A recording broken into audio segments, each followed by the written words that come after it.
మాత్రమే ఇక్కడ సువార్థికుల్ని పెంచారు. ఎవరైతే పాడైపోతున్నారో, ఎవరైతే బాధలో ఉన్నారో, ఎవరైతే వేదనలో ఉన్నారో వారి కోసమే ఈ సువార్త క్యాంపింగ్ జరగడం ప్రారంభమైందండి. ఎందుకంటే దేవునికి ఎవరైతే ఇష్టమో వారి దగ్గరికే సేవకుల్ని పంపిస్తారు. దేవుడు అవసరత ఎవరికైతే అవసరమో వారి దగ్గరికే, వారి గృహం దగ్గరికే దేవుని సేవకుల్ని పంపిస్తారు. అలాగే నిన్నటి దినమున ఎంతో ఘనముగా వారు మమ్మల్ని పిలవడం, ఎంతో ఘనముగా దేవుని సువార్తను అందించడం జరిగింది. యవనస్తులు ముందుకు వచ్చారు. ఇలాంటి యవనస్తులు మరింతగా రావాలి. ఈ సువార్త క్యాంపింగ్లో మొదటి సువార్త క్యాంపింగ్ చాలా ఘనంగా జరిగింది. ఇంకా మీ ప్రాంతంలో ఇలాంటి సువార్త క్యాంపింగ్ జరగాలి. భూమిని తల్లకిందు చేసేవారు ఇక్కడ కూడా వచ్చి ఉన్నారన్న రీతిగా దేవుని పని చేయాలి అంటే మాకు సహకరించండి.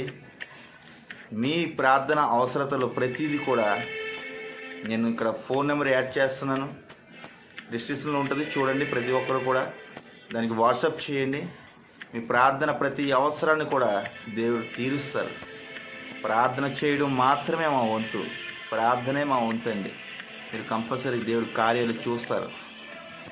ఎవరైతే సేవకి రావాలనుకుంటున్నారో వారు మాకు మెసేజ్ చేయండి. ఎవరైతే సువార్తలో పాలు భాగస్తులు అవ్వాలనుకుంటున్నారో మాకు మెసేజ్ చేయండి. కంపల్సరీ దేవుడు కార్యాలు చేస్తాడు. ప్రతి గ్రామానికి మేము వస్తాం, ప్రతి పల్లెటూరుకి మేము వస్తాం. మీరు పిలిస్తే కనుక కంపల్సరీ మేము వస్తాం.